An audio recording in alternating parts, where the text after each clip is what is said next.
is handy, isn't it? Light, it's just light. What does that mean, light? Does that mean it's not enough light? You've got the lid in the buckle. Oh, is that why?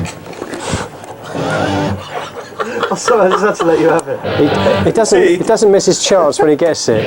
No, straight in there. Yeah. Straight in. What did you just say, Cole? I said, there might be some mishap or take because somebody left the lens cap on. Yeah, and what did you call me, Cole? was it a fuckwit? Yeah. How rude. It was very rude. I apologise profusely. Yeah. Fucking But you enjoyed it, really? Yeah.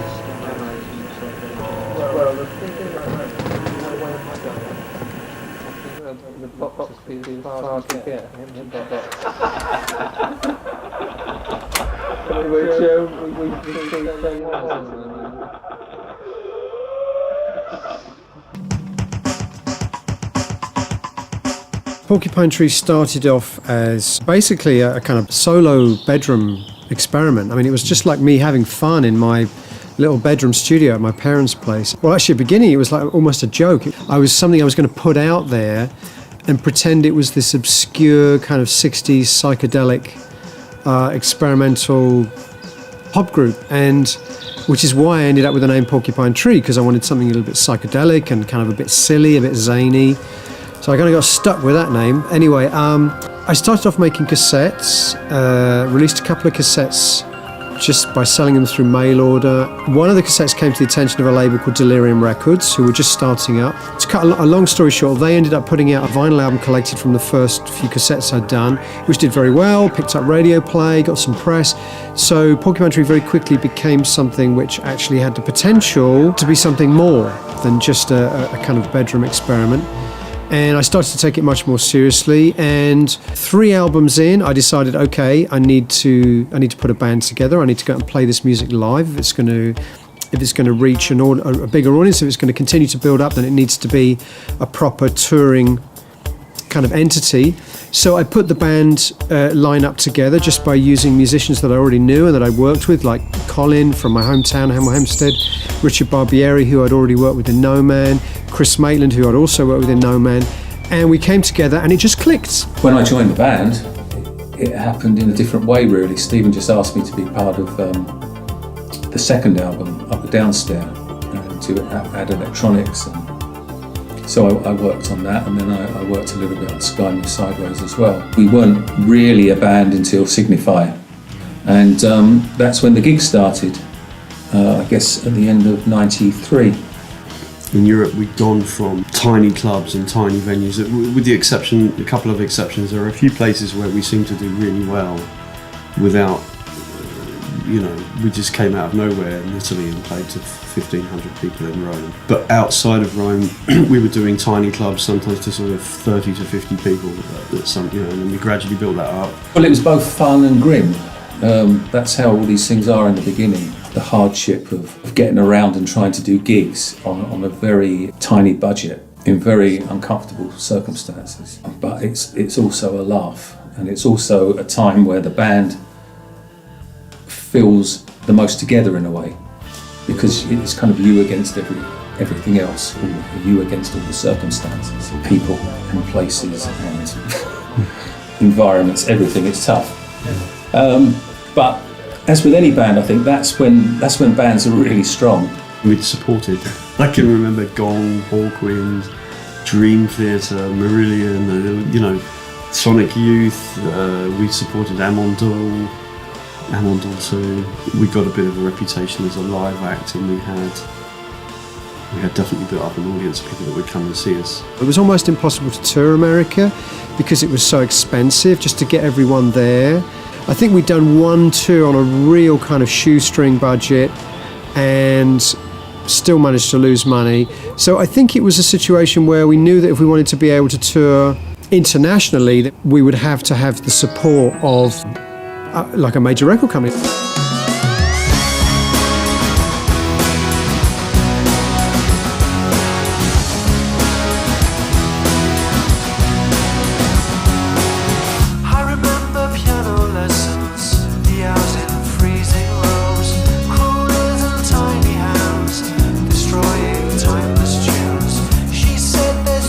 Out there, too much already.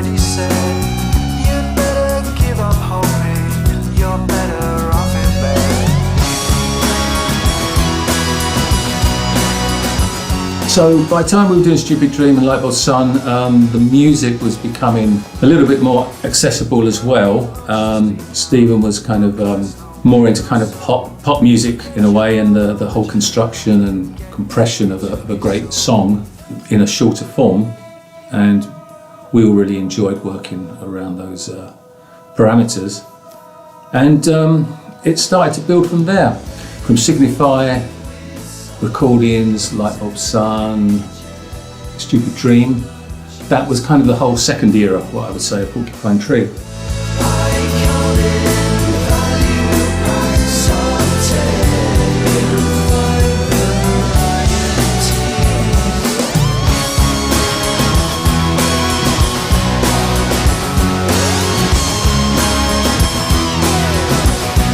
We'd done a few albums already with Delirium, and then we'd moved on to K-Scope, which was a bigger label with a better distribution, and we'd steadily done better and bigger gigs. I think I'm a good judge of character and of people's potential. There wasn't any doubt in my mind when I started working with Stephen that I thought that something was going to happen. He had a respect for what I'd done previously. We kind of have an understanding. In fact, Stephen has an understanding with each person of the band, but in a different way. So in our way, he kind of got what I was doing. He got the subtleties and he got the whole sound design thing, and we both have a love of electronic music. I think by getting involved with Porcupine Tree, I think that gave it something a little bit more different and more contemporary.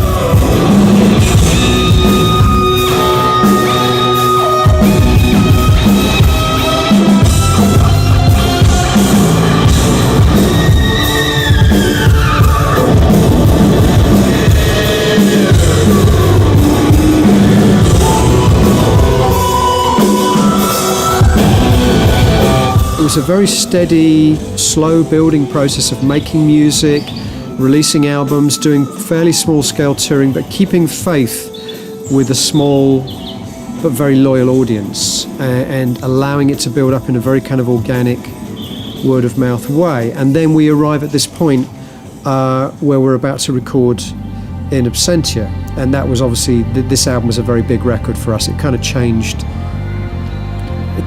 everything really.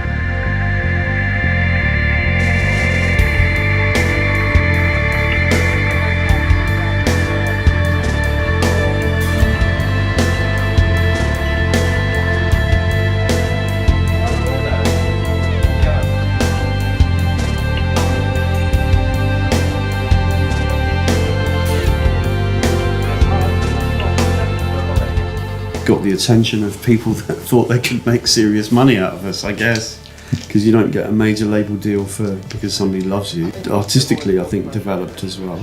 So I guess everything was in place, and we were a solid team, as it were. We were starting to get a lot of interest from America actually, and in particular Lava Records, which was an Atlantic label. We were fortunate enough to have a few people there who were fans of the band. So in effect, we were doing a few showcases in the States.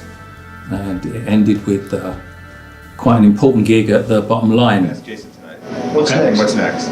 What's next? What happens now? Well, they're working on a big marketing plan right now. They're all meeting every day and coming up with a big, fancy marketing plan as to how they're going to spend all the money on us, particularly the $25,000 that we passed on the video that should be reinvested in something. Oh yeah, we want to talk about that. Why can't we make a video? Last time we want to make a video, don't we? Yeah. Last time wants to make a video. Okay.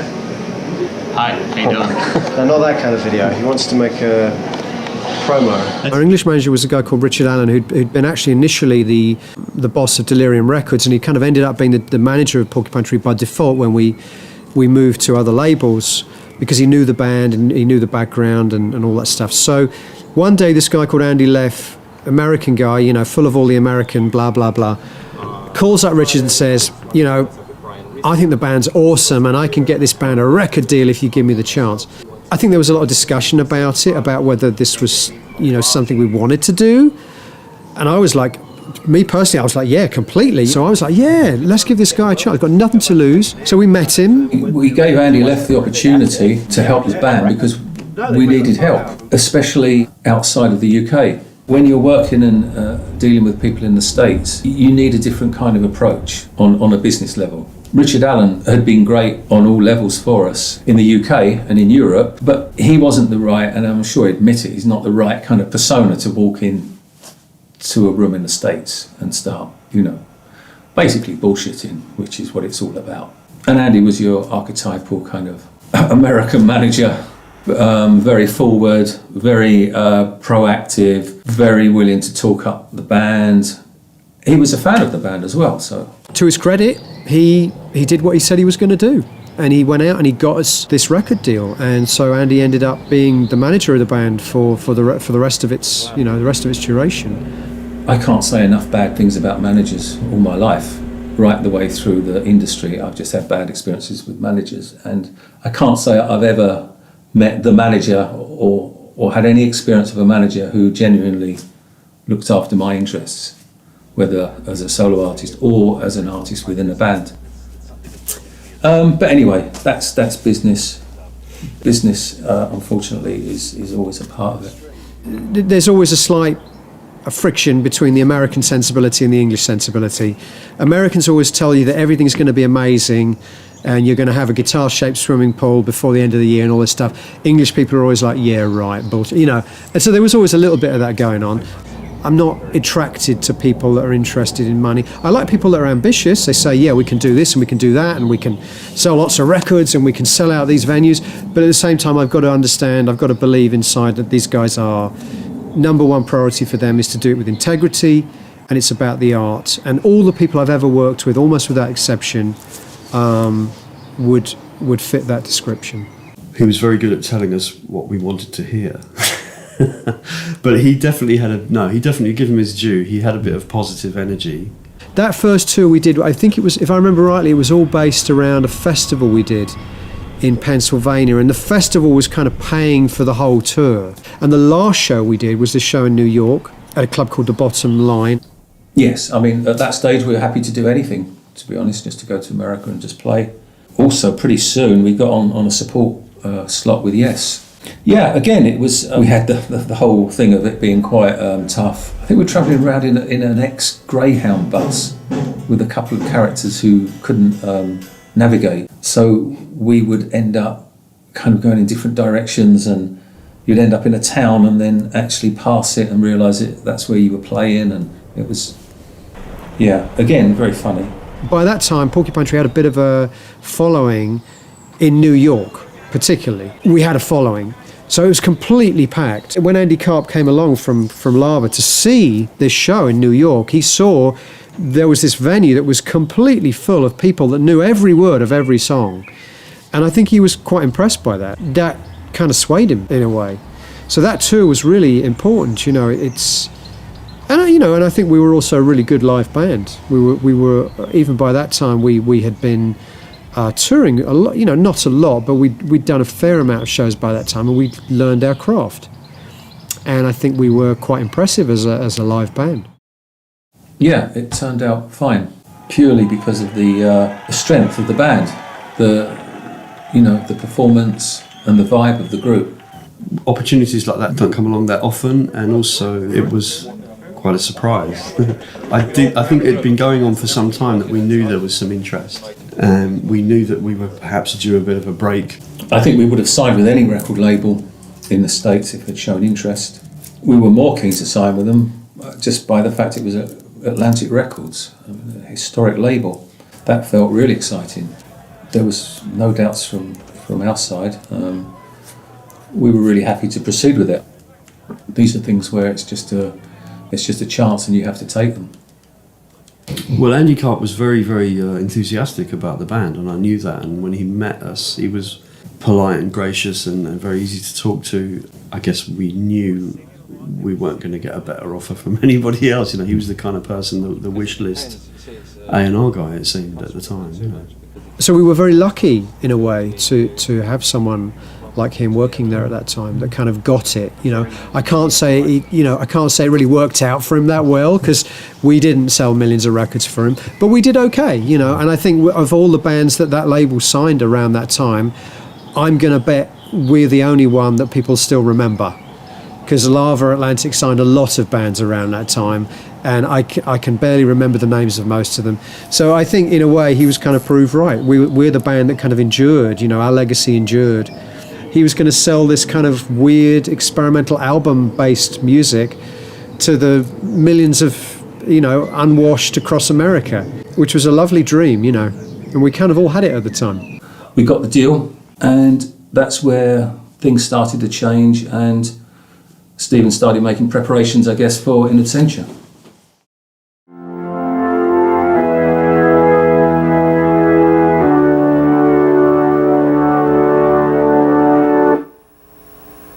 The Doom Meister at play. Yeah. Give us some Doom chords, Richard. All right. I'll choose your ones then.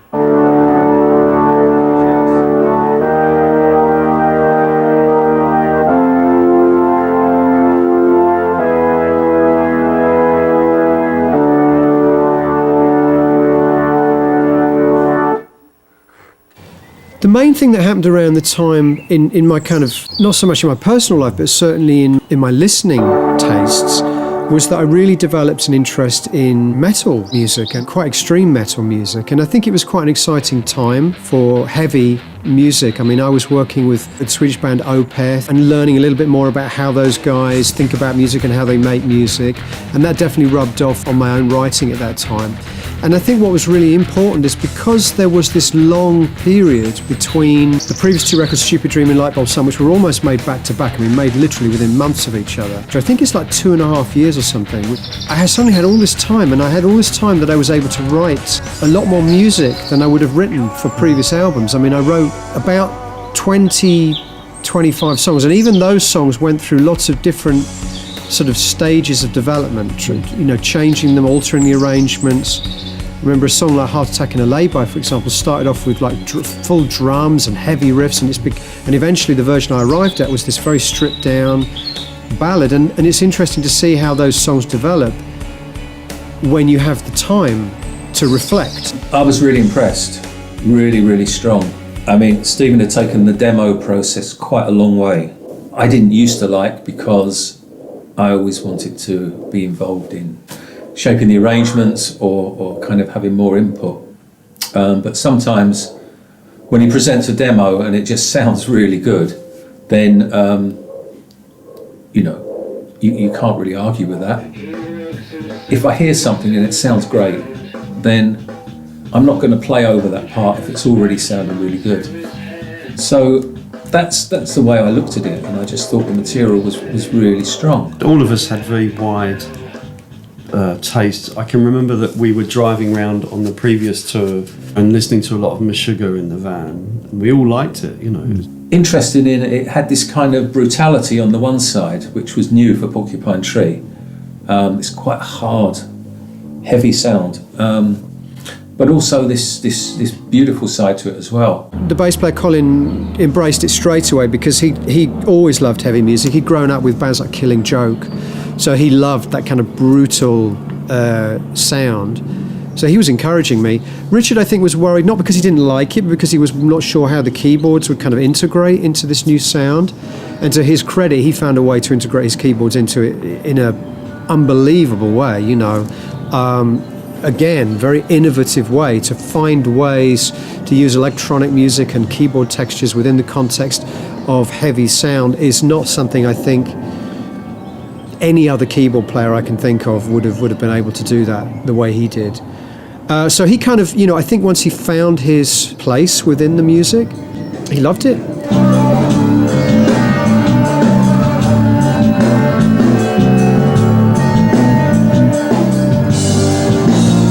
I'm throwing you off, am I? Not really.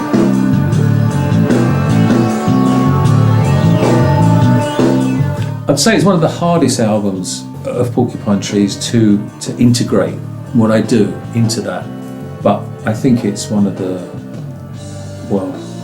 best two Porcupine Tree albums, definitely. So by the time we actually came to record In Absentia, I think we just had the strongest bunch of songs that the band has ever had. And, you know, I'm talking about previous to that and subsequent to that. We never ever had that kind of opportunity again to spend so much time writing the music. And obviously I was still writing 95% 5% of it myself at that time. So it was a real luxury for me to be able to come up with so much music, and knowing that it was going to be the first album for a major label, wanting it to be, you know, a real statement and a real strong record. We booked into a studio in Colchester to do some sort of pre-production, which was to play through all the material, and so that we could, the idea being that we could turn up to America and whatever studio, which we hadn't booked just yet, but we only lasted a few days in the studio. So that was the point at which Chris was asked to leave the band, basically. I forget how close it was to the date we were supposed to fly to America to start recording, but it was pretty close. I think it was within a few weeks. And we started to rehearse, and Chris obviously was not happy. He was not enjoying playing the new music. He was messing about a lot, and I was very frustrated because I thought, this is our big chance. It reached a boiling point, where something happened, the consequence of which was that Chris was asked to leave the band. And it was a really foolish thing to do, really, at the time, because we had the major record label now finally investing in us and seeing the band falling apart, literally on the eve of making the record. And thank goodness that Richard said, you know what, we should talk to Gavin. He would be perfect for this. And I was like, can he really do this real heavy, muscular music? I just knew to call. It was like the bat phone. I put the big light in the sky, I think, Gavin Harrison, and then Gavin would be sitting at home, as he always is, obviously. And he'd look out the window and he'd see it in the sky, and he'd pick up the Gav phone. And that's more or less how it happened, really. And Stephen said, well, do you think, will he be up to it? I said, yeah, he'll be up to it. He said, well, I definitely want to audition him. I think Steve said to me, yeah, maybe this guy can play, but can he rock or something like that?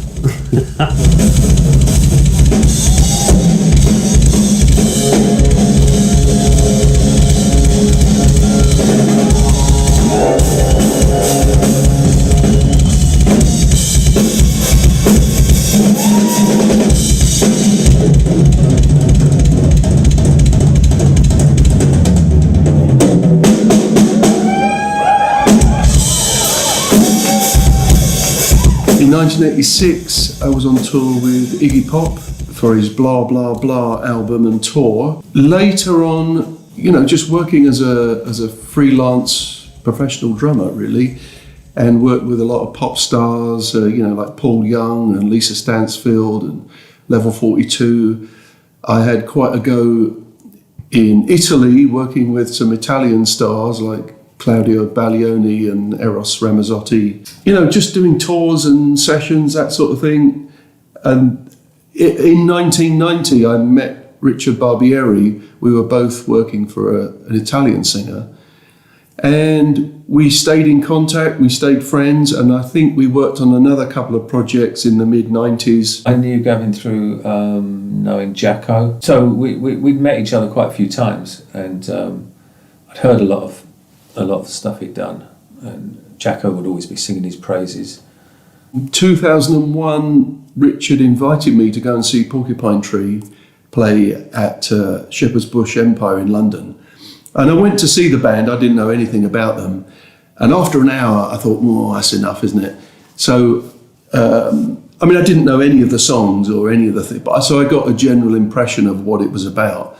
So I left after an hour and I sent him a text saying I didn't feel well. That's right, he came to one of our shows. Yeah, he said it was a load of old rubbish, but it was nice to see us. About 9 months later, he called me up and said, that band that you came and saw last year?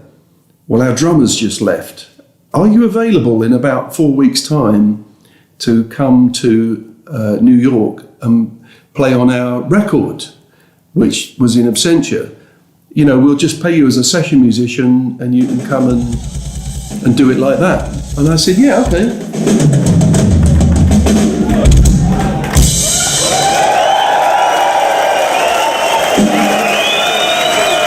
Mr. Gavin Harrison, there we are. Steve, I didn't know.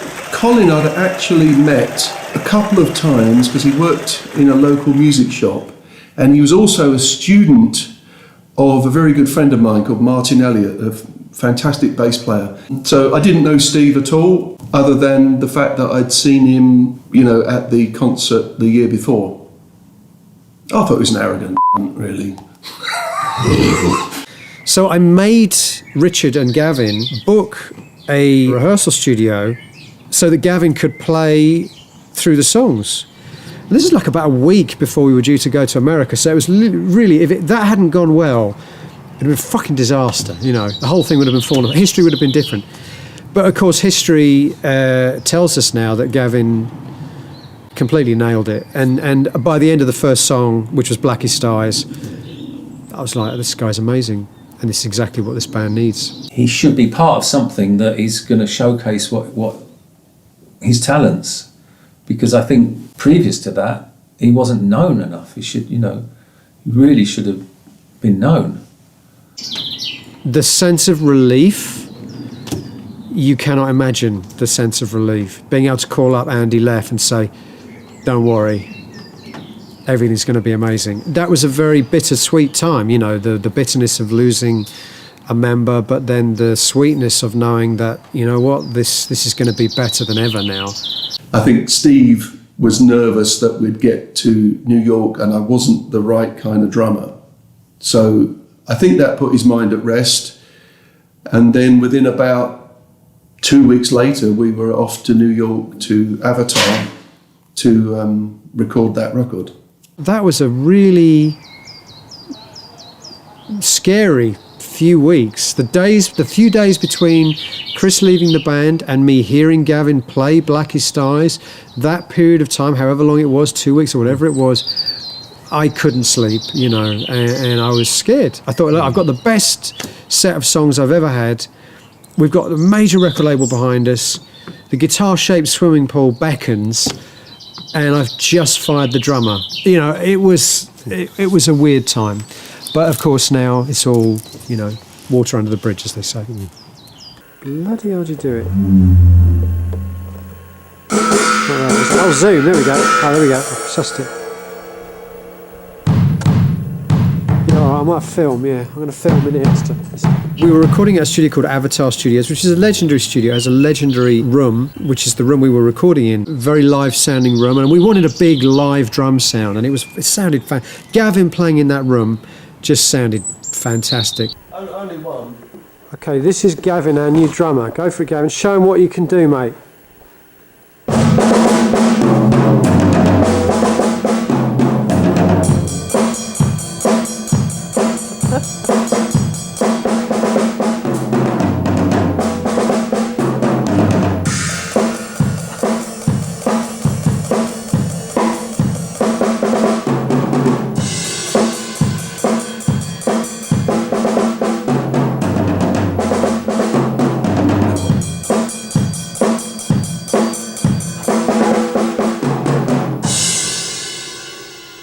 And there'd be a lot of very famous recordings done in that room, and it's got a legendary large wood room which is just ideal for drums. So I was very excited to go there. I think it's one of the best sounding rooms I've ever played in. Paul Northfield, the engineer, was great, and we got a really good sound pretty much straight away. And for the first time ever within Absentia, whatever you need to make this record is available to you. And I can remember Gavin setting his kit up, and it sounded good to me as soon as he started playing anyway. So I think immediately there was a lot of sonic options that we had that wouldn't have been possible in a cheaper place. And then we set the drums up, Paul put the mics on. We tested the drums for maybe 20 minutes and did a couple of test recordings, getting ready for the analog digital decision, because that was quite a big one. Very quickly, it sounded great. Instruments, studios, engineers. We used a great guy to mix it called Tim Palmer, who did a great job mixing it. Another very expensive studio in Los Angeles. All of these things were finally available to me to make the record sound as good as it possibly could. And I still think it's probably the best sounding Porcupine Tree record. Oh, Paul Norfield was fantastic. Very, very experienced engineer. So we couldn't have hoped for a better scenario with that studio and that engineer. It would have been crazy if it didn't sound really good. Probably not the greatest environment for me, but on the other hand, from a production point of view, being part of the album, it was exciting because it was somewhere different, right in the middle of New York. So it's an amazing vibe. It does rub off on you in the end, wherever you're recording. I think it was perfect for that album. I loved every minute of it, and it was easy. There was nothing about that recording process that was painful. It was a pleasure to make. Everything sounded good right at the beginning, right through the process. Everything fell into place and clicked. And it's not something sometimes you can plan for. There's a lot of luck involved. I just remember Gavin taking loads of money off me for beating me at darts. I remember they had a dartboard in the studio, and Richard likes a little bit of a flutter. And I think I took about $100 off him playing darts. They had a darts board. And he took all my per diems off me. So I just had to survive on tuna sandwiches the whole time. We're just trying to compete for the best hypochondriac of the year award. Well, Gavin, I refuse to be out. You're on a hide into nothing, Gavin, mate. I tell Really? you. I stumbled across a world champion. You have, Yeah, you sort of settle in the dynamics of the personalities of the band. Yeah. I better leave that one to you then. There's a joke somewhere. I mean, we were there to work, so it wasn't a social kind of thing. And I was very keen to get on with the job and get it done. You know, a studio like that with an engineer, we must have been pushing $2,000 or $3,000 a day. So it wasn't something, probably shouldn't have been playing darts for a couple of hours anyway. And it was a very positive 10 days for me. I think they had assigned 2 weeks to do the drums, and I think I got them all done in about 8 days. My setup there with all the vintage analog synths. I had my semi-modular, the System 700, the Prophet 5, and Micro Moog, as well as some virtual analog synths. But yeah, so I had everything there, and be working with headphones while listening to the music. And I do that all day long, really, while others are recording. So I'm coming up with sounds, ideas. So when it's my turn, I've got things prepared. So I can kind of instantly start creating some kind of an atmosphere. I might want to just do this sound of maybe a combination of 2 or 3 synths that produces these sounds like kind of insects in like that you get in the night air, you know, in a quiet place. And you think, well, what's this? We're making music here. Why are you? But it's this atmosphere that is forming part of the backdrop, and it's painting the picture, and it's sympathetic to the lyrics and to the mood. So that's hard sometimes to get across in a studio. But we did get stuff like that done. So on the first day, the plan was to record the drums onto analog tape, and we bought 20 rolls of 2-inch 24-track tape, which is very, very expensive. The problem with recording onto analog tape from a drummer's point of view, because I probably had something like 18 or 20 mics live in the room, is that it's very hard to drop in and drop out of record. So you need to really play the whole song in one go without any mistakes. So we did an experiment on the first day.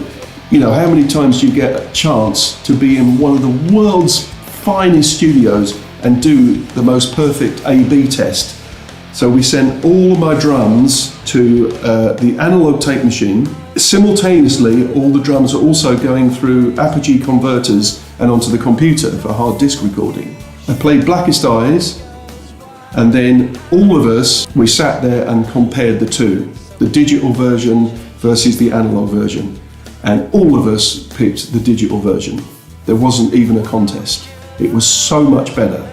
That kind of mystique about, oh, analog tape, it's great, it's fantastic. That's to do with sort of nostalgia and what your memory of some albums that were recorded on analog tape that might be one of your favourite albums. But in an absolute A/B test in one of the world's best studios, we all unanimously said digital is better. So that was quite a relief for me. And so the way I like to work is I like to do 4 whole takes from beginning to end that I'm happy with. And then I listen through all 4 takes and pick the one that's got the best vibe, the best groove, the best overall feeling. And then out of the other 3, there might be one section or, just the last third of the song, I kind of played it better on, another take. And then you can do an edit on digital, which is absolutely seamless. To do that on tape would have been a nightmare. So day 1, we sent 19 reels of tape back to the shop to try to get a refund. I want to record this album in America, and I want to take the opportunity to, because I felt to myself, maybe this is the only chance I'm ever going to have to do this. To actually, we had a really good budget for the album, major label, finally a good budget to make a record. I wanted to do it in America. I wanted to live in New York for a few weeks while we did it. I wanted to have a great engineer. I still wanted to produce it myself. I didn't trust anyone else to produce it. I wanted to experience what it would be like to make a record in another country, in a state-of-the-art recording facility, without feeling the pressure of time. Well, I wasn't really given any direction. I mean, with every album or every session I do, I try to think what I'd like to hear from the drums for that particular song. Maybe not the most obvious part. Steve had programmed all the drums on the demo, and some of it I thought was really good. So I thought, okay, I'll just copy that and take the credit for it. I never really had that much discussion about most of the parts, Sometimes it's the same thing with anything. I mean, if I listen to the demo, and sometimes you can't really deviate much from what's going on because there's an integral part in the bass or whatever. So something like Wedding Nails, for example, there wasn't much room to do anything else outside of the main part because it is what it is. So you're looking to get a good performance and a good sound, and to maybe improve a few things or do a few fills, or but it is what it is. But other things were kind of wide open. Sound and Music, for example, was completely. Steve didn't give me any direction. I came up with the bass line, and then I came up with a big silence in the verse, which I was very happy with. I thought actually not playing in the verse was the right thing. There's always a bit of, improvisation on the day and what you might try out live in the studio. There's also quite a lot of pressure when you're in an expensive studio. And of course I had quite an audience as well, because there was Steve, Richard, Colin, Paul Northfield, Andy Leff and Andy Karp all standing at the control room watching me and filming, which isn't always the ideal sort of scenario to be in when you're trying to be creative. Because to really be creative, you've got to sort of mentally undress, and that can be uncomfortable in front of a lot of other people. I've never ever known any singer in any band want to stand in the live room with a microphone with all the band watching and do their vocals.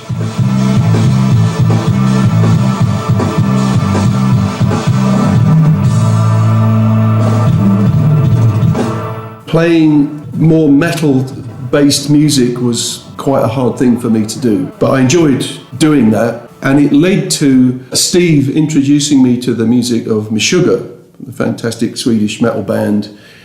And shortly after we recorded in Absentia, I was doing a series of drum clinics.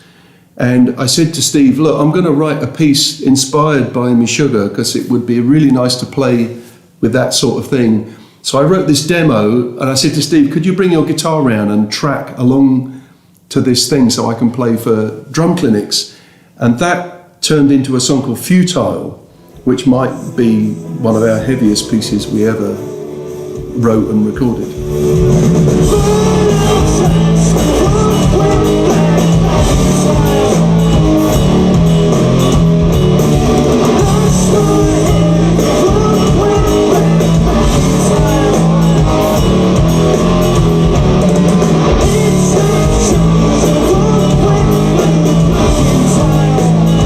There's not a lot you can do on a guitar that's going to sound different or unique. The electric guitar has a very, very well-established musical vocabulary, and if you play...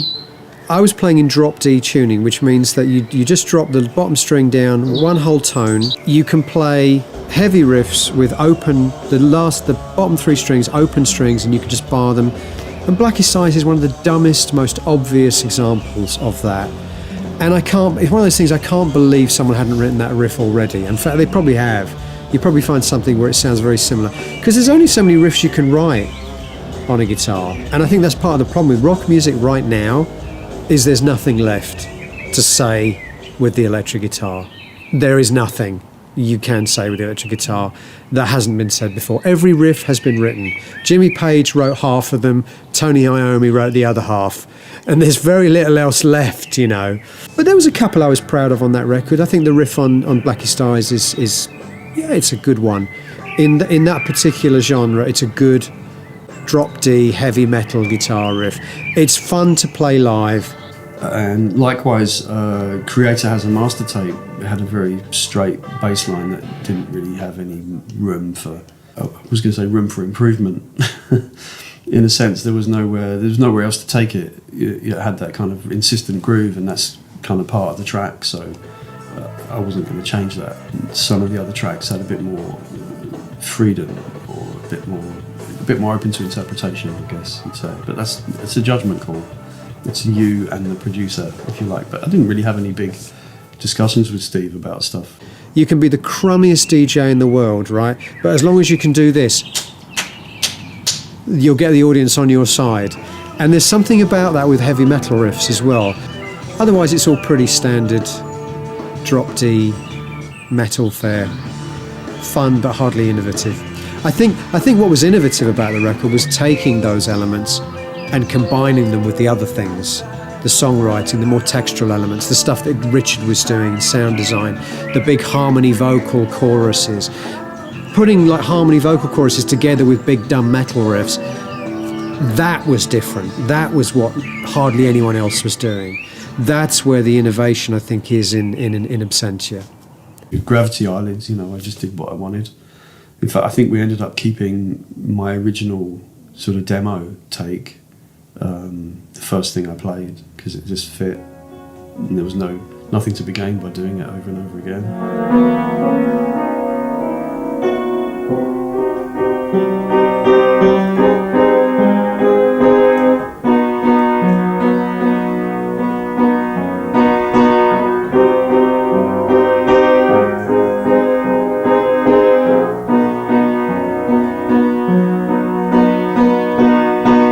When I started out writing lyrics, I didn't really have the confidence to be direct about what I meant, about what I was saying. So I used a lot of sort of what you might call surrealist imagery, and just trying to make things sound nice, poetic, but with no meaning. And I got to the point around Signify, which was 2 or 3 albums before in Absentia, where I felt like, you know what, I want to write about life. I want to write about things that mean something to me, and I want to be more literal. And really the only thing I can point to and say this was a kind of a way that I found to do that was just by trial and error. I mean, I didn't go away and sort of read poetry books, or, I was always reading. When I was a kid, I was reading. I was still reading at the time. I think for me, what makes a good lyric is, obviously, it's not poetry. You're not trying to write poetry. It has to have a musicality about it. It has to work within the context of the music. So it has to have a melody to it, as well as a sort of, content, lyrical content. At the same time, you have to avoid, I like to avoid falling back on cliche and sort of clumsy sort of metaphor. And if you read a lot of bad pop and rock lyrics, that's the hallmark. It's bad metaphor. Silly rhymes and tears flowing into lakes and all that kind of stuff. And the real kind of cliched imagery that we've all heard a million times before. When you read a really impressive lyric, it's something which avoids cliche, avoids the obvious, but it still speaks to you in a very direct way. And it has a beauty to it which is completely connected to the performance, the music. So it's not something that you should read off the page. I mean, some great lyrics you can read. I mean, you can read Bob Dylan and Joni Mitchell lyrics off the page, but you can read Morrissey lyrics off the page. They're still good and they're still funny. But I think there's something about really great lyrics that it's the combination of the words and the performance and the delivery that makes them transcendent.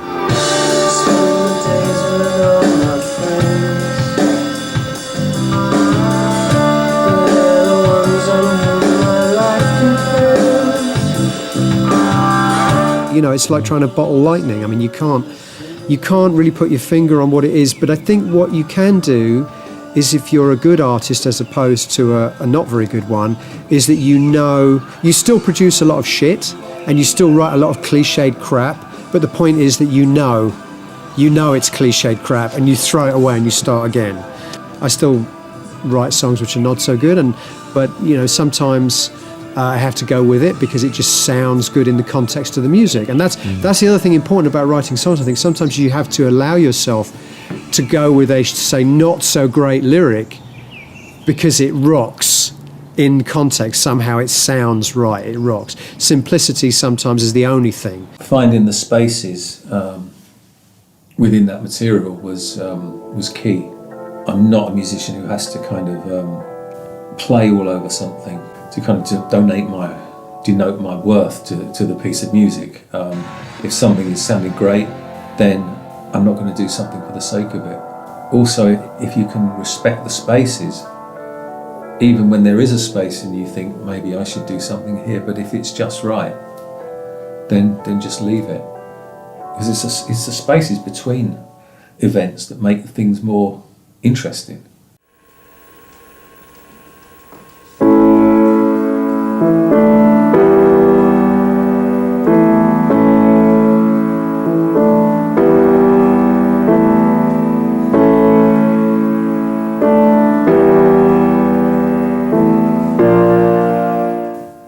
So it was tough, but that was a challenge to frame this music with atmospheres and with things that were sympathetic to the lyrics, to create a kind of a vibe and atmosphere that hopefully gives the music something a little bit different, just takes you to another place.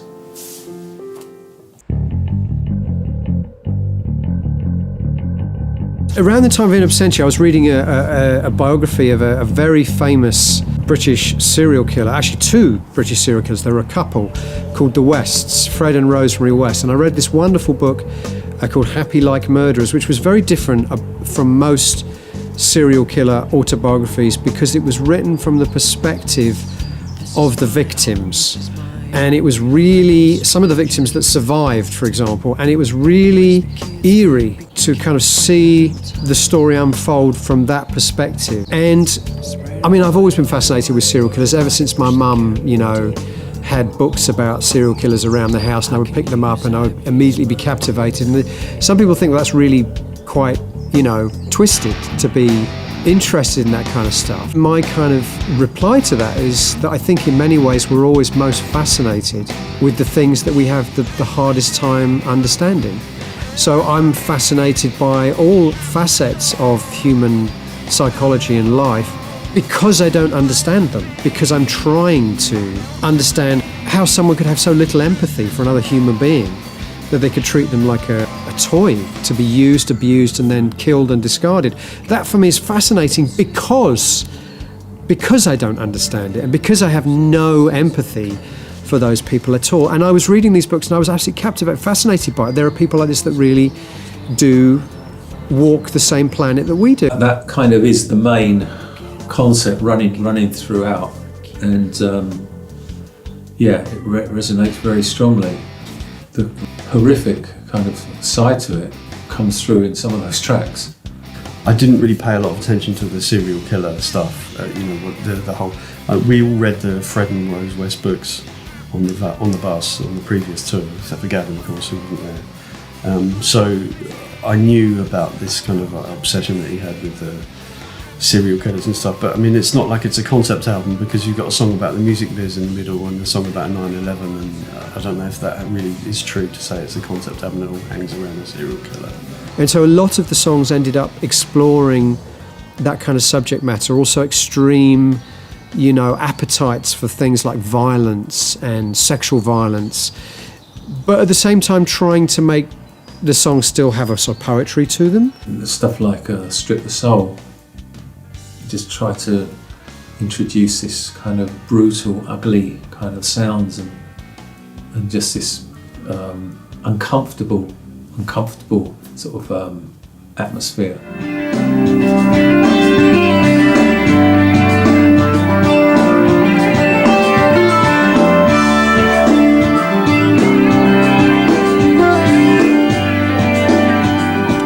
And then there were other songs on the record which had nothing to do with, like The Sound of Music was obviously a commentary on what I saw as a sort of a negative, shall we say, a downward sort of spiral in the way that people were engaging with music. And this is 2001, remember, and it's not got better, it's got worse. Now it's even worse now. But even at that time, I think I was conscious that people were not engaging with music in the way that I remember engaging with music when I was a kid, and that I found frustrating and upsetting. So I wrote that song called Sound of Music.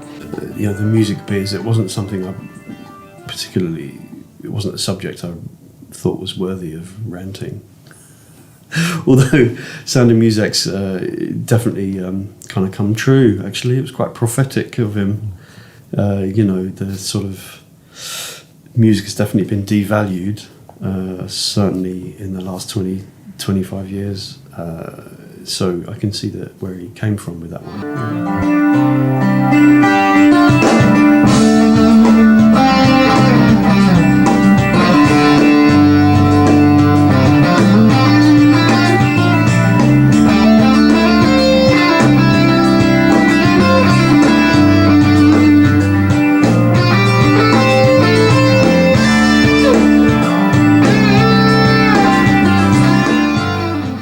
The record industry is always kind of at odds with artists trying to make art.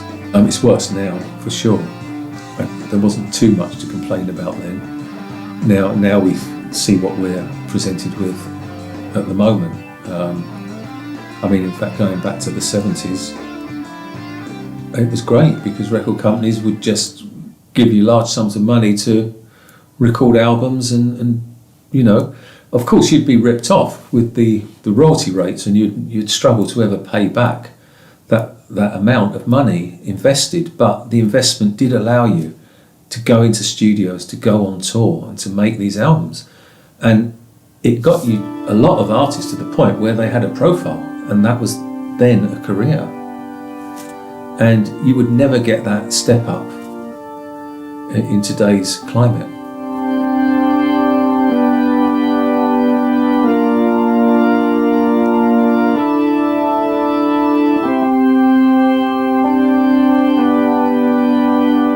Sound of Music, the song we recorded on the second day, it has quite a signature sort of drum part, most of which I ripped off Steve's drum programming and added a few bits on top. That song just went really easy. I think it might be my first or second take.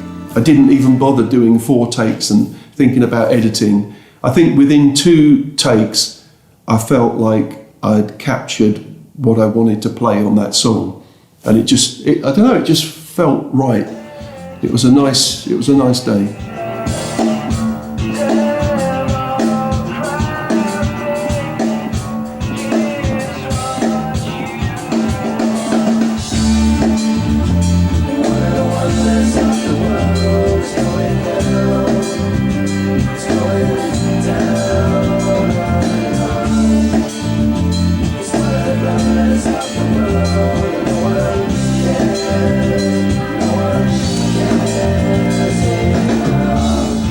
The bass line I came up with in the chorus was another thing that I tried to have a sort of hook, so it's along with an odd time rhythm underneath, so it's sort of not quite predictable. I think it resolves in a really nice way. You get this tension and release going on. So it certainly proved to be a really good live number. And it does work well, yeah, the combination between the drums and guitars. I don't know why everybody loves that track. Probably people's favourite tracks are from that album, Trains, Sound of Music, Blackest Eyes. They're probably the most popular Porcupine Tree songs, I guess.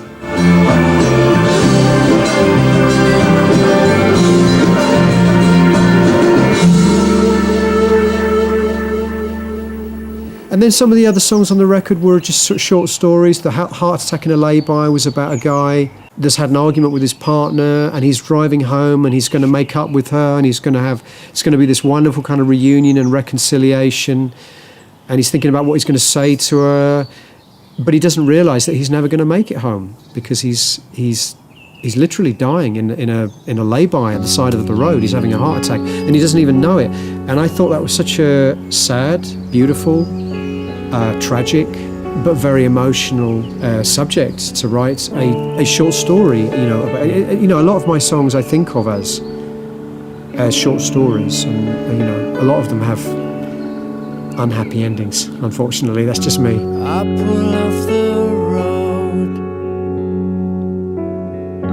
east of Baldock and Ashford, feeling for myself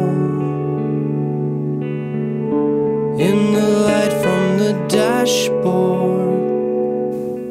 So for that track, I tried to paint this picture to start with, because you have this guy who's pulled over to the side of the road, and I always got the feeling it was kind of in the evening, and it was kind of hot location. I mean, he's struggling to breathe because he's on the verge of a heart attack, but I just got the feeling of what was going on around it, and so I just tried to kind of find these sounds that gave you the sky, the night area, these insect sounds and just this sort of whirring that kind of keeps going through the track. It's pretty subtle. Again, I played Fender Rhodes on some of that as well.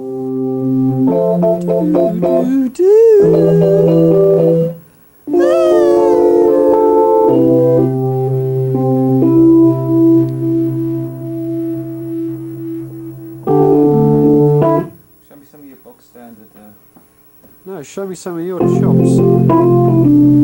don't know his box standard. You'll remind me of.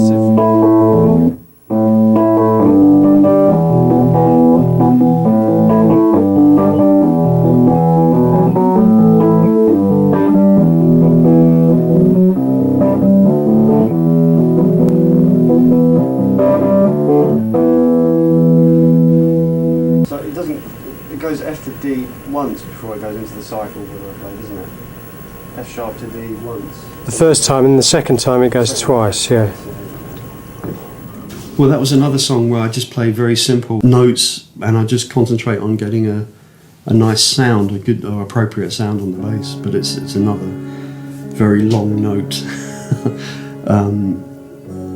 It's not difficult to play or anything, it's just playing it with intention. That's the idea.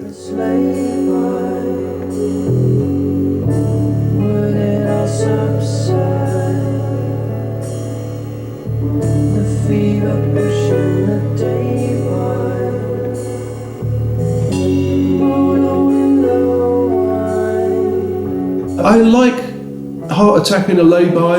I think that's a beautiful song, really beautiful song. The drums play almost nothing at all in that. I just like the composition, I like the lyrics, it's quite a powerful piece actually. Something I've always kind of aimed for is to get that kind of mixture of melancholy, but also something which really touches people in a way that is, without wishing to sound pretentious, is completely about the human condition. And the human condition in reality is that a lot of the time we are not happy. And we do have tragedy in our lives, and we do have, unfortunately, we do have to deal with things like death and loss and regret. And I think there's something very beautiful about being able to share that burden through songs, through art, you know, creating something which then people can listen to or watch or read or whatever, and then to understand that they're not the only ones that feel those things, and they're not the only ones that go through those things. So a song like Heart Attack and a Lay-By for me, although it's a very tragic story, I think touches a lot of people.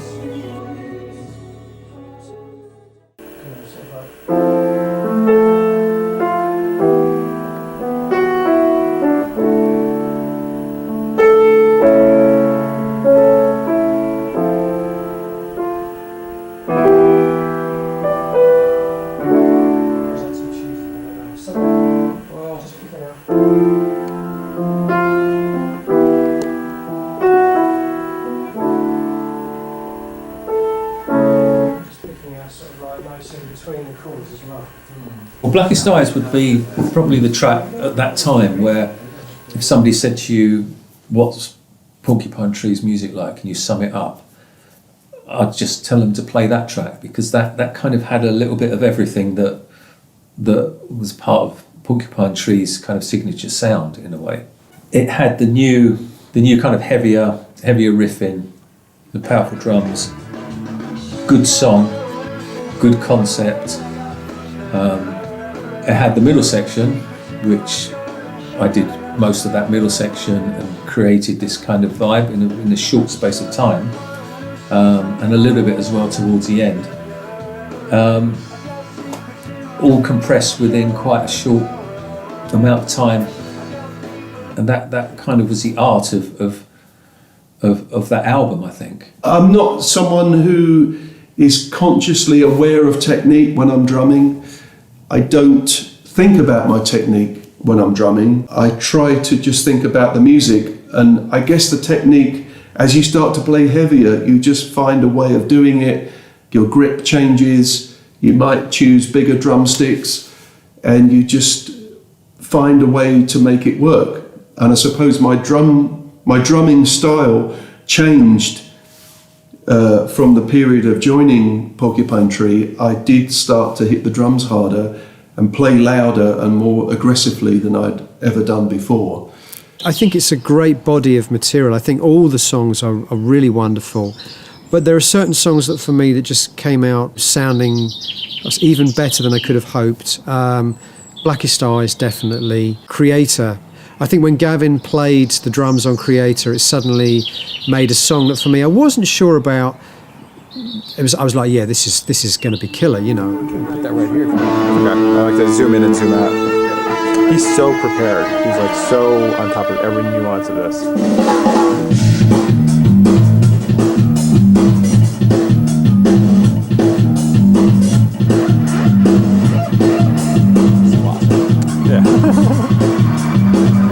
Right-handed hi-hat thing. It's just so strange.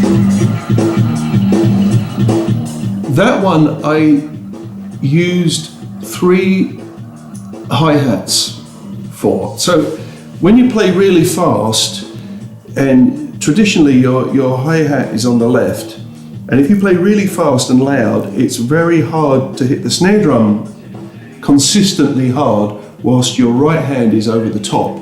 This is something I started doing when I was with Iggy Pop, was I put a second hi-hat here on the right side so I could play it in a comfortable, easy motion and leave a big space to hit the snare drum hard.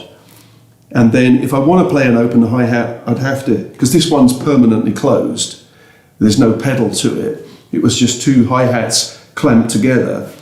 And then if you want to play an open hi-hat, you're going to have to do it with your left hand or your right hand over there. And then I had another little hi-hat which was 2 splash cymbals, almost closed, but they were sort of slightly loose, and I mounted that close to this second hi-hat. So I developed this pattern that I could play that particular song, and I could hit these 2 little hi-hats together as part of the pattern of that song. And that became very difficult to play live without that second hi-hat. So I always use that as an excuse to not want to play that song live, because it's really tiring, really, really tiring.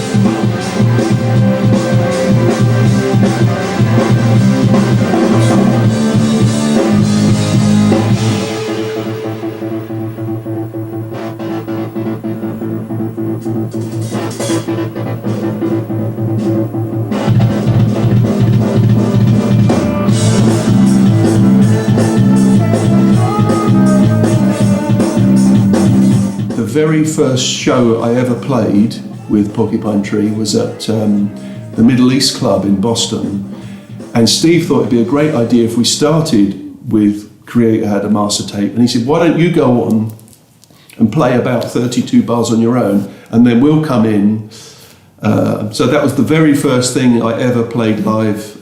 There was probably about 35 people then.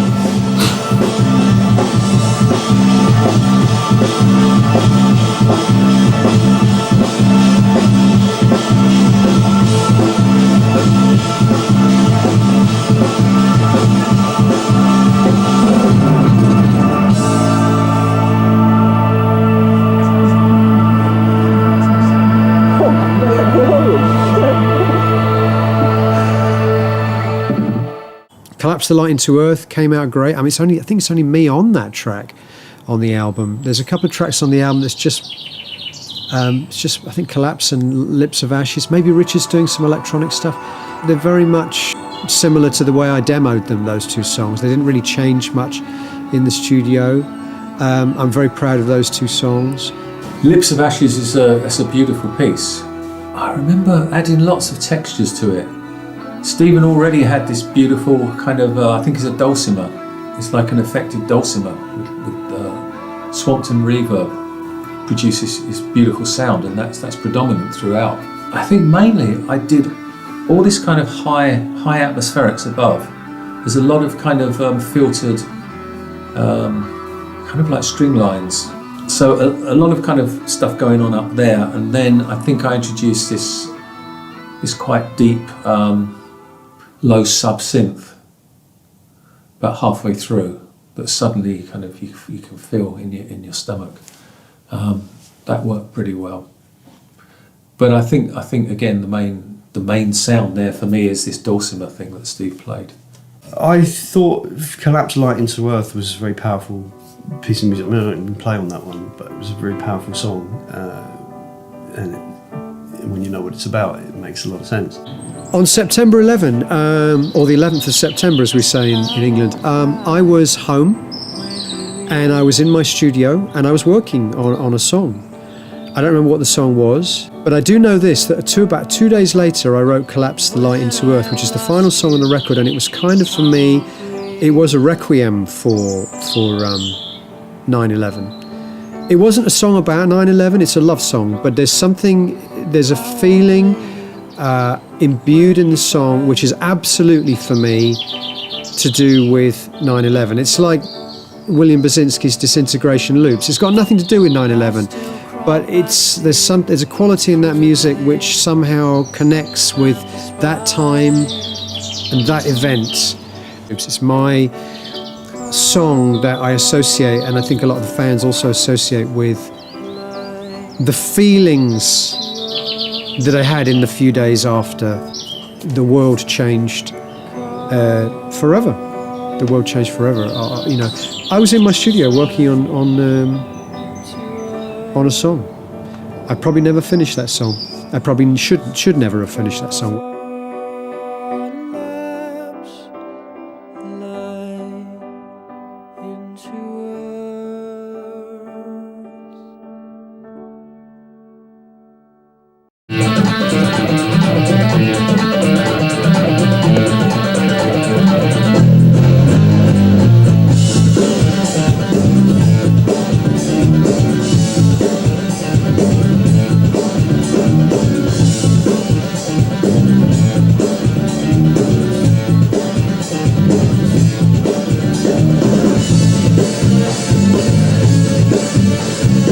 Wedding Nails, yeah, it was quite a heavy piece. As I said, I'd never played such heavy music before. I mean, I guess at least metal style music. I'd played quite heavy punk music with Iggy Pop back in the 80s, but that was quite a challenge, you know, physically and mentally to play at that level of intensity.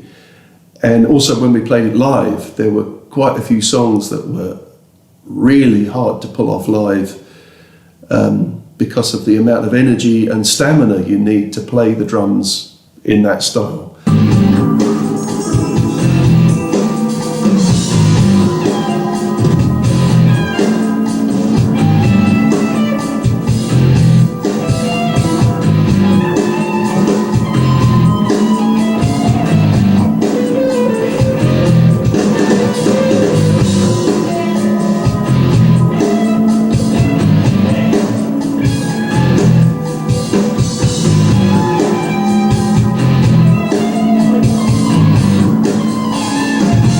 Yes, Wedding Nails was a co-write between me and Steve, and I guess because I kind of wrote the basis for the middle and the end sections, and I created this kind of sound design thing.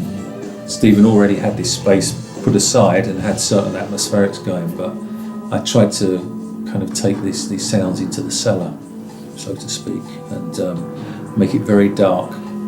And I kind of imagined chains scraping on the ground and very kind of burial type thing going on.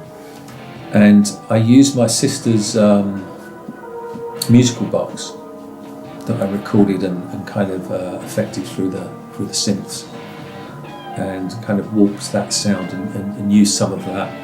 And also there was a lot of treated piano and kind of scraping on strings, and we don't talk too much about those because the studios knew what you were doing to their pianos. They go crazy. Yeah, treated piano. And I just wanted this really subterranean sort of feeling of this claustrophobic cellar, which is quite in keeping with the general kind of concept of some of those songs on that album.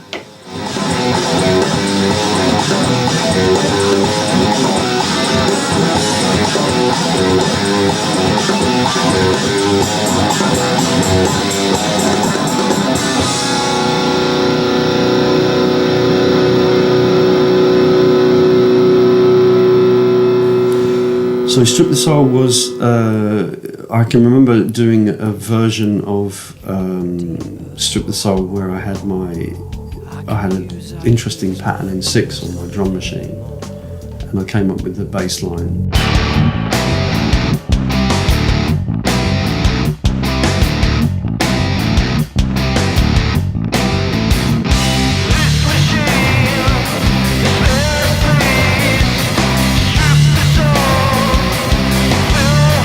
I discovered with Steve the best way to kind of give him things to work with was to give him little elements of stuff that if he liked he could build things around. So it came out of a demo. I've still got it somewhere on a mini disc. One of the hardest songs to play from that record was Strip the Soul, mainly because it's a lot slower than you kind of imagine it to be, and it was hard to get the feel kind of right when we played it live. It wasn't that physically challenging like Creator Had a Master Tape was, but Strip the Soul, that's quite a hard song to really pull off really well. That is Fender Rhodes, yeah. Always nice to play on these instruments in studios that you wouldn't normally get to play on. Things like Hammond organ, Fender Rhodes, Wurlitzer pianos, clavinets. I did a kind of little solo in Strip the Soul. Stephen put some distortion on it in the studio, I think. It worked really well. It's a totally different experience playing something like that to synths, and it's quite enjoyable. It's quite rare for me to do that, but yeah, I enjoyed that. It worked really well.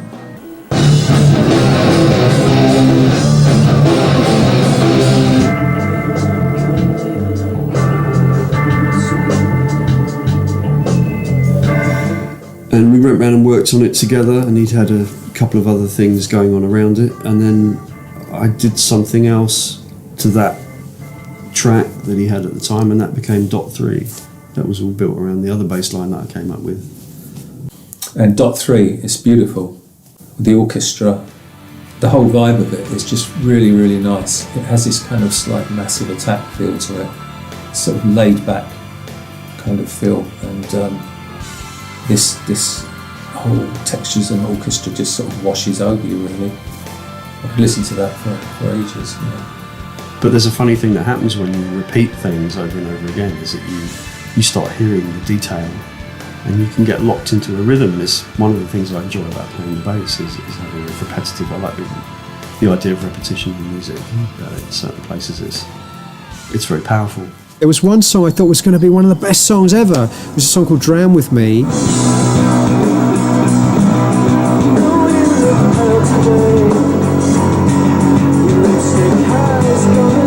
It didn't quite come out the way I wanted to. So in a way this is contradicting what I said a minute ago. I said everything worked. Not everything worked. Everything was fun and most things worked, but Drown With Me is the one exception to that. It's a song that I really thought was going to be one of the highlights of the album, and it just never sounded right to me. And I left it off the record, and I think it's a shame because I think it's one of the better songs, but it wasn't one of the better recordings. And then Prodigal, which I think is one of the weaker songs, actually came out recording-wise sounding pretty good. So it ended up being on the record instead of Drown With Me. And if I have one regret, that's it. That Drown With Me should have been on the record and Prodigal probably shouldn't have been. And that's just a very personal thing. There might be people out there that love. Listen, I love Prodigal. I think it's a good song, but to me, there was a better song that should have been in its place. Yeah.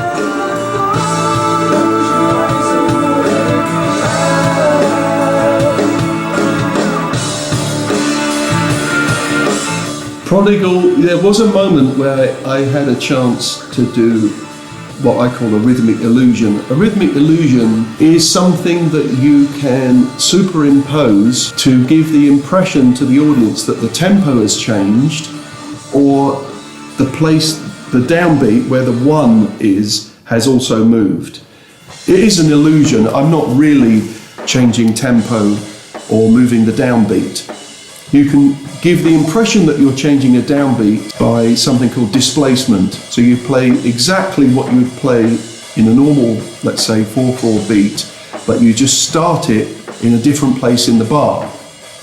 So when you move it into a different place, it presents the listener with a bit of a dilemma. It sounds like we've done an odd time signature and that now the downbeat and the backbeat have moved. The way you can give the impression that the tempo has changed is by changing the subdivision.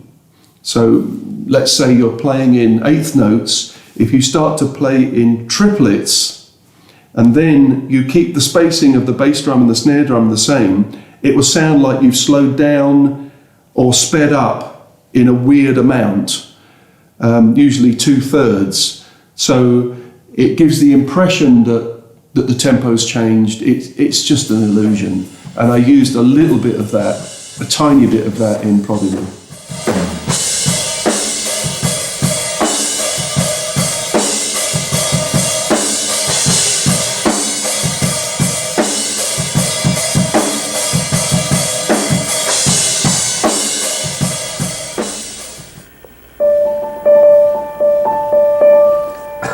I'm getting action shots. This is terrible. This is the whole... putting you off.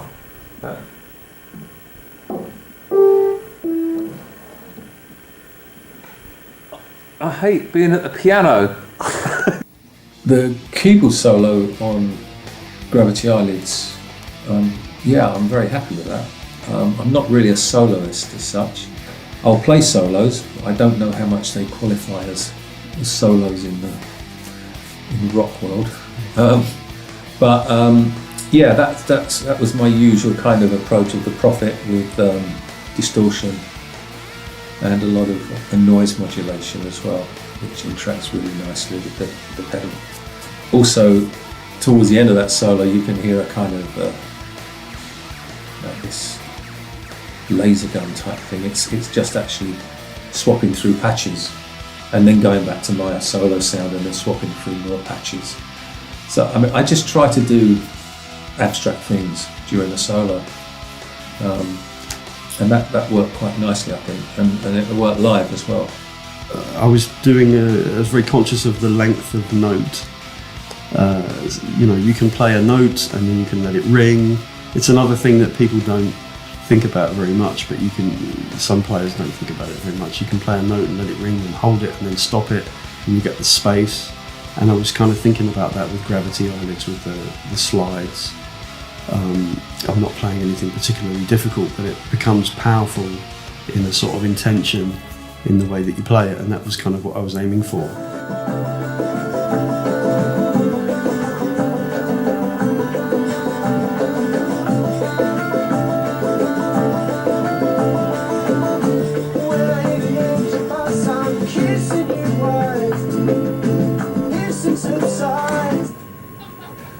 Well, I suppose the song that exceeded all expectations, I guess, has to be Trains, because I really didn't like the middle section of Trains with the hand clapping and the sort of, made me think of river dance or people kind of doing this.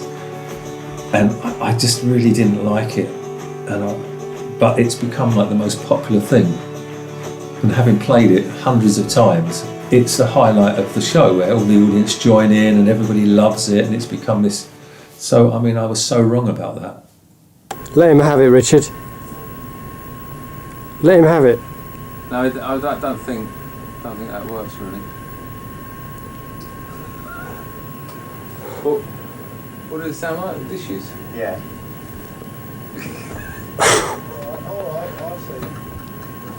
When's your last day? We can't leave. I am aware that Trains is the most popular song on the record, and I think that's actually overrated. I think it's a good song, but I don't even think it's the best song on the record, But most people would disagree with me, In fact, the first tour we didn't even play that song. We didn't even play Trains on the first tour. And then people kept saying to us, why are you not playing Trains? It's the best track on the album. And I'm like, no, it isn't. And then eventually I started to realise this seemed to be a unanimous opinion that Trains is the best. So we started playing it live, and the rest is history. It's become a very popular song. Certainly the Porcupine Tree's most popular song. Sometimes the music becomes public property and it's no longer your own, and the fans will tell you what are the good songs. And you can disagree with them, and I do quite often disagree with them, but it's been very interesting to see how Trains has kind of consistently kind of risen to the top of the pile. And I don't even think it's the best song on the record, let alone best Porcupine Tree song. But there you go. I like it. I'm certainly proud of it, but not to that extent. It was always something that people got into at the end of a gig. We usually played it right at the end, and it was a real crowd pleaser, which something I couldn't have predicted. But that's the thing about art in general. I guess it has a life of its own, and you can't second guess what other people see in it, what other people get out of it. So a train is something that's kind of universal. Symbolically, it's a universal thing.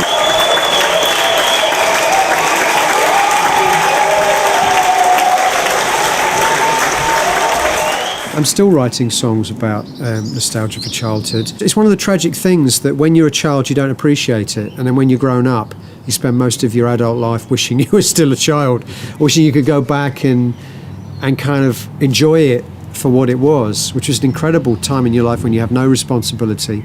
Everything is magical, everything is a new discovery, and I have a lot of nostalgia for that time in my life. Partly because I don't think I was very happy as a child. I wish I should have been, but I think I was very happy as a child. And I'm a lot happier now, but I look back at the child version of myself and think, well, you really should have enjoyed it more than you did. So songs like Trains, which for me are, they're very much kind of a longing for a time in my life when I did have a sense of awe and a sense of wonder about everything, all the music I was hearing, all the books I was reading, all the movies I was discovering, even the sounds of, the sound of trains is still, it still has a kind of Pavlovian effect on me. When I hear it, I kind of instantly am transported back to my childhood because I grew up within distance of a train station, and when I was going to sleep at night, I would hear the sound of trains coming into the station and going out, and it's something that has become almost like a soundtrack to my past and to my childhood. Maybe people can't relate so much to serial killers or to the death of the music industry, but they can. Everyone can relate to a song about nostalgia for childhood.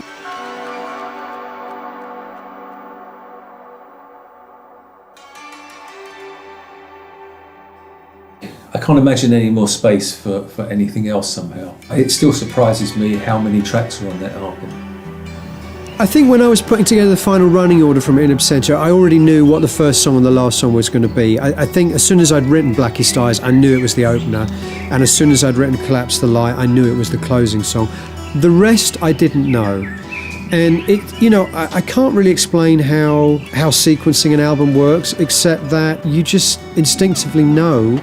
To me, the analogy I always give is you're trying to make a movie here. You're trying to make a movie for the ears. And when you make a movie, you're telling a story. And you know that the scenes have to be in exactly the right order and able to be able to tell the story in a logical way that feels satisfying. And it's the same with music. I think you're looking for the perfect combination, the perfect flow of scenes or songs in this case that seems to tell the story. And I don't mean literally tell the story. I don't mean tell the story in terms of the words. I mean tell a musical story, take the listener on a journey.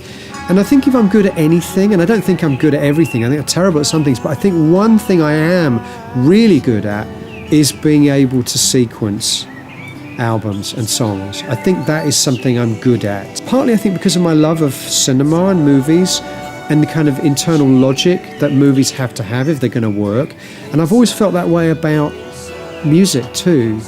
And growing up hearing albums like Dark Side of the Moon and The Wall and the Floyd conceptual rock records, and understanding that there is something about those albums that works because of the flow. Not the songs themselves, which are amazing, by the way, but sometimes weaker songs can feel stronger if they're sequenced well, and the other way around. A great song can feel not so good if it's in the wrong place in the sequence. So there is a real art to that. I think I was pleased with how most of it turned out. The Sound of Music turned out really nice. The mix of it's really nice. You can really hear the tone of the drums, and the whole record was quite an impressive, arc of all the pieces put together. The sound we got on In Absentia was definitely one of the better Porcupine Tree albums sonically. Because of the studio, I guess. I kind of feel it's got a bit more balls as well than some of the others. In terms of songs that were completely left off the record, there's a few songs on the demos disc in the special edition that have never been heard. There's one called Imogen Slaughter, which I love, but it would have been completely wrong for In Absentia. It's like this sort of garagey, trashy. I think I was thinking I was Sonic Youth that day, and I love it. And Richard does some of this kind of crazy electronic stuff on it, but it's really twisted, and probably the fans would have hated it anyway.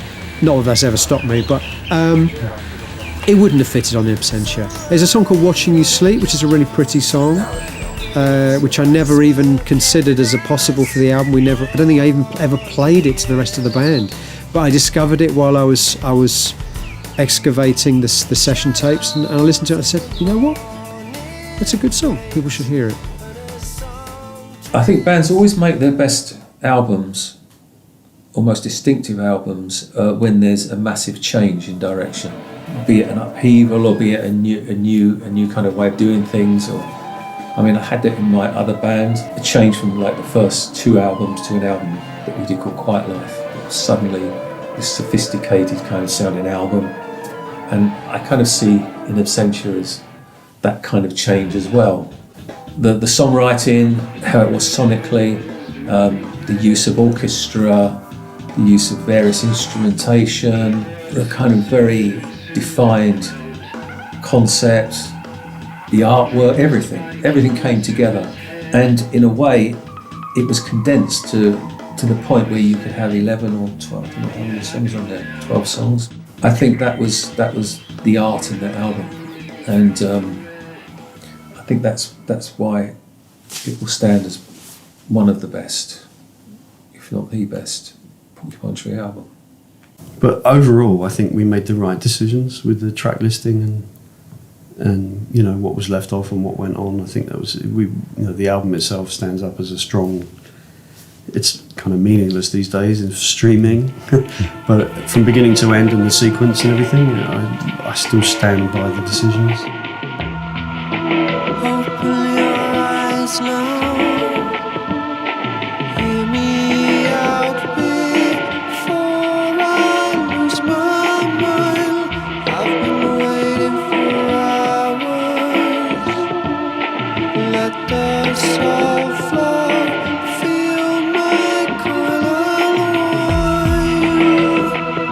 Lasse Hoyle came into my life shortly after we made the album, and I had no idea what I wanted. Actually, no, it's not true. I did have a strong idea what I wanted for artwork. I had this idea, which I talked to Carl Glover about, is I wanted family pictures where the faces had been ripped out or defaced, almost like a serial killer trying to erase his parents or his family life or his history.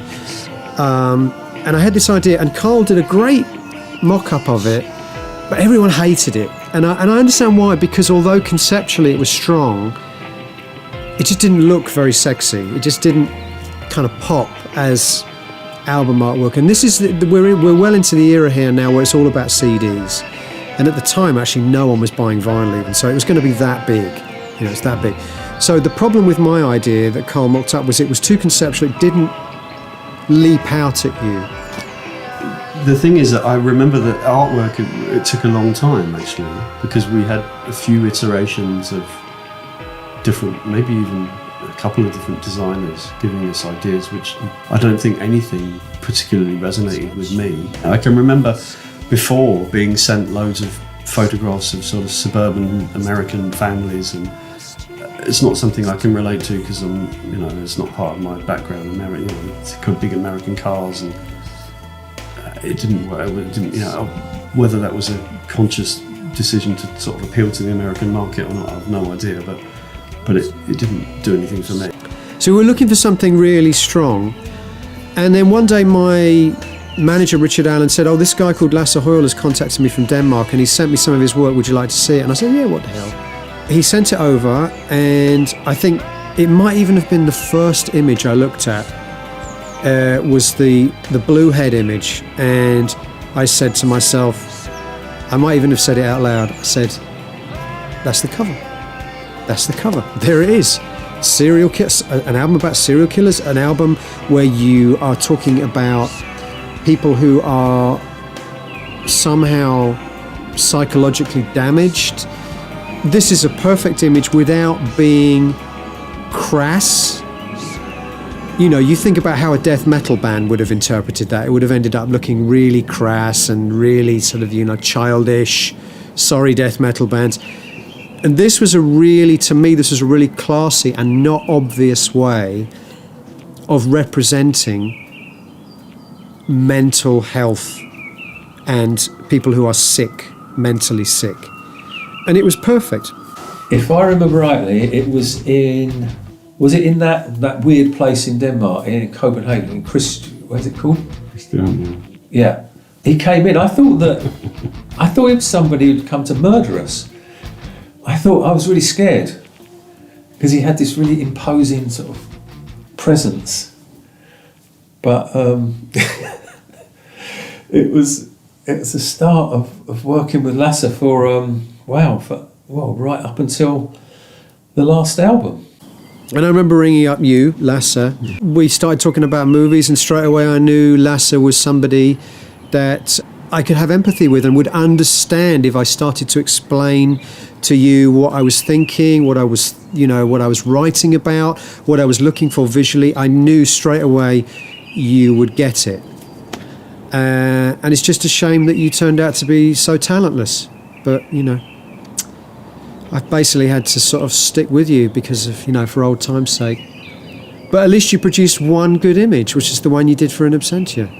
It's been all shit ever since, but never mind. One great image. That's one more than most people produce. It's funny because it's true.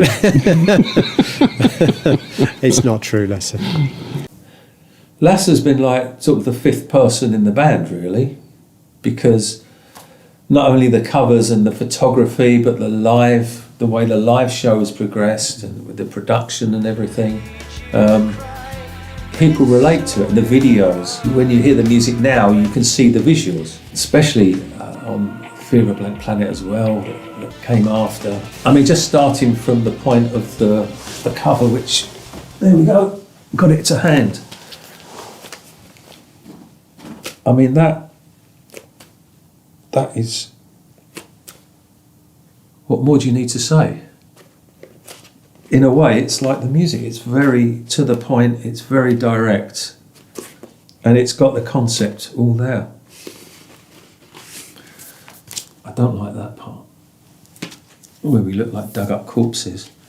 But yeah, and Lass has become a friend, somebody who's there, but we can ignore, we don't have to, it's not like when you work with other people, he's just part of the thing.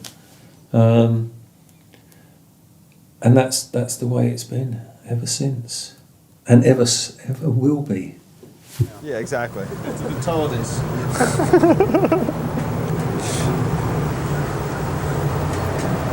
It should be wonderful. Lovely. Here we go. See you later, mate. Give him a real kiss. Come on, give Richard a real kiss. Come on.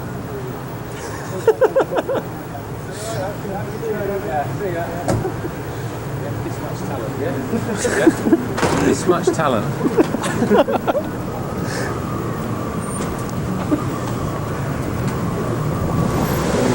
There he goes.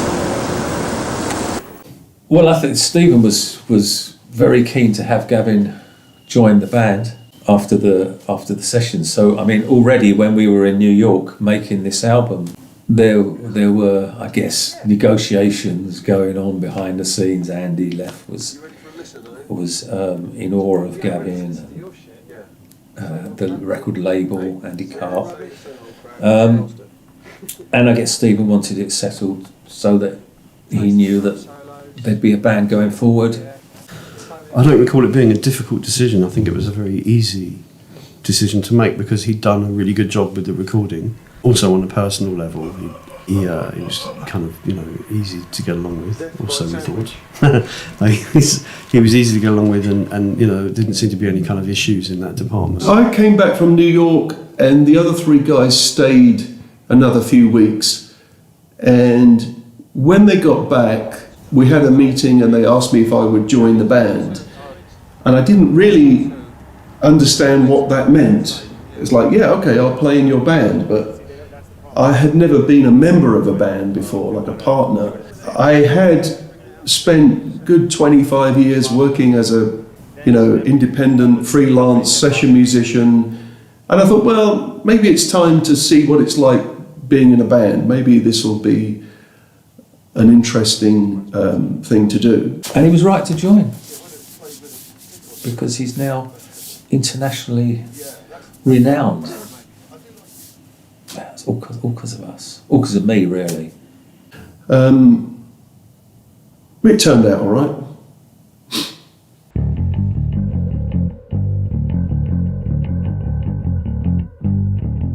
So really, to sum up, In Absentia is a landmark album for me personally, and I think Porcupine Tree as a group. It was a landmark album because it was the first time we worked with Gavin as the drummer in the band. It was the first time the metal aspect really came to the fore. It was the first time we worked with Lasse.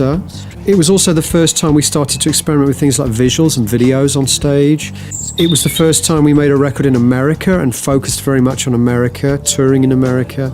And the audience began to change as well, because the audience until that time had been more people like me, like old hippies, and suddenly we started to see kids, metal kids, art rock kids coming to the shows, people wearing Radiohead t-shirts and Nine Inch Nails t-shirts, and I love that, I love that because I loved all these different kinds of music too. So it very quickly went from being middle-aged guys in Gong t-shirts to being kids in Radiohead t-shirts and Opeth t-shirts and Nine Inch Nails t-shirts, And I really like that, and I still see that diversity in my audience now, and it began there.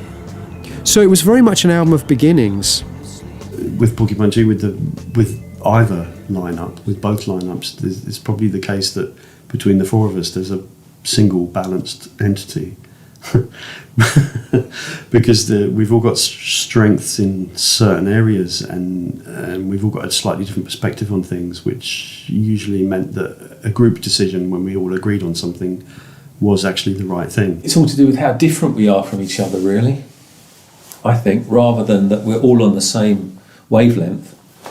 I think we're all on different wavelengths, which helps. It's bringing it all together. I think the combination works well. I think it helps that I'm very unmusical technically, yet I'm in a band that is also very technically proficient. I think these sort of these differences, these polarities sort of work, and it helps make the band what it is. And you have the strong songwriting, you have the arrangements. I think it all just comes together really well. It's really the signature sound of the band. For better or worse, the way the four characters interact produces the sound of the band. You know, if you change one character in the band would sound different. And it probably sounded different when I joined after Chris Maitland. Not better or worse, just different. Because, you know, people play like their character. The four of us, our characters found a way to slot in. Well, honestly, In Absentia was not a very successful record at the time, frustratingly. I mean, we thought we'd made an amazing record. I thought we'd made an amazing record. I thought we had great songs, great production. It seemed to be an album for me that was completely of the time, the heaviest sound, but the great songs. I thought that, you know, this is an album that can't fail. Now, I don't want to be that cliche that says the record company fucked up, they didn't market it properly, except the record company fucked up and they didn't market it properly. It's definitely a defining moment because of the big record deal and the move to getting into the American market. It's one of the better albums in my opinion, and I think for a lot of fans it was the first album they heard. They didn't release Trains as a single, and they should have done. I think Andy Karp would concede now that Trains should have been the single. They picked Blackest Eyes, which again I thought was a great song, should have been a great single. I found myself completely unable to play the promotional game that you're required to play to be successful in America, which is to go on stupid chat shows and radio shows at 7 o'clock in the morning, and I was asked to do a few of these things, and I was terrible at it. I mean, I couldn't do it, and we did a few of those, and I felt really uncomfortable about it. Basically thought the way to do it was to go on tour and tour a lot, and we did. We toured a lot. I never had any expectations with Porcupine Tree because it took so long to get anywhere that by the time any kind of success happened, it was so slow. I almost didn't believe that it had happened, and it wasn't by any means any kind of overnight thing. And all you can do is do your best and then hope that it resonates with people or people dig it. There's so many reasons why things don't get a fair shake of the stick. We expected it to do better than it did, but then we always expected that. We always thought we should be selling more records, playing to more people, and doing better. We never stopped feeling that, really. We thought we'd made this kind of amazing album and that everybody should hear it. I mean, the main thing is it's there, and I think over the last decade or two, new people are coming to it all the time. I think we had a unique kind of sound going on there that was, you couldn't compare it to anyone else at the time and say, oh, it sounds like them. Maybe subsequently some people have tried to sound a bit like Porcupine Tree. The album has been, I think, what you'd call a slow burn album. It's an album which continues to be rediscovered and discovered by new fans. It didn't sell a lot at the time, but I think most people now have this idea, this impression that it did sell a lot. It really didn't. I don't know what it sold over the years. It's probably sold pretty well over the years, but at the time it sold 40,000 copies, which was nothing then and it's nothing now, you know. It was disappointing. But I think probably it's continued to sell 20,000 copies every year since it was made. So in some ways it's something to be more proud of. It wasn't an instant success, but it's a record that continues to resonate. And I guess I'll take that. I'll take that. I'm pleased that the record has still got it's got longevity to it, and it still sounds good. You know, when I was remastering it, I thought this still sounds good. The songs are good, the production is good, the lyrics, the sentiment is all relevant still, and I can understand why it is still, I think, probably on balance, the most popular Porcupine Tree record, along with Fear of a Blank Planet. Yeah, In Absentia, Fear of a Blank Planet, they're my two favourites too, yeah. You know, we spent a lot of time together over those 8 years, spent an unhealthy amount of time sitting on buses and sitting in dressing rooms, hours and hours and hours. You know, you sort of grow up, your life changes, things happen in your life, and it all moves along with the band. So the sound of the group is significant, that the four people, and five, including Wes, the five of us kind of clicked in a certain way. Five other people wouldn't click in the same way. Even if you changed one of those players, it would have an effect on the other 3 or 4 people, that a new person would come in and change the vibe of how we interacted and change the sound of the band by the way they played.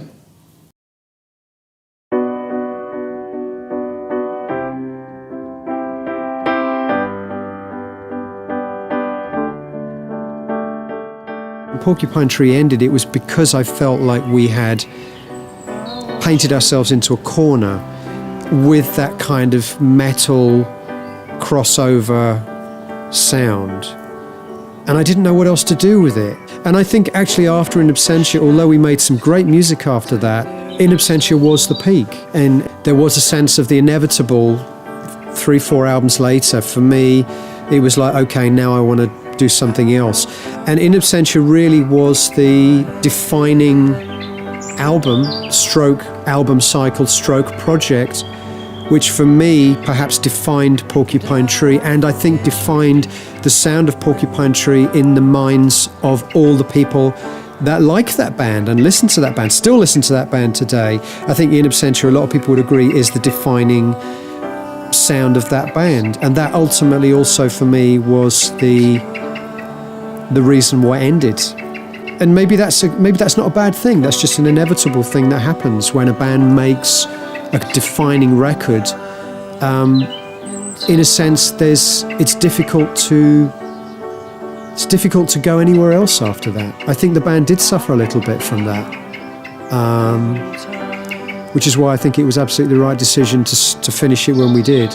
But In Absentia does stand for me as the kind of jewel, the crowning achievement of that. That and Fear of a Blank Planet. I think partly because Fear of a Blank Planet was so conceptually strong to me, visually and lyrically, that had a very strong concept. In Absentia is still the best bunch of songs we ever had to draw from for an album cycle. And it still stands up as the best cycle of songs I think the band ever had. Yeah.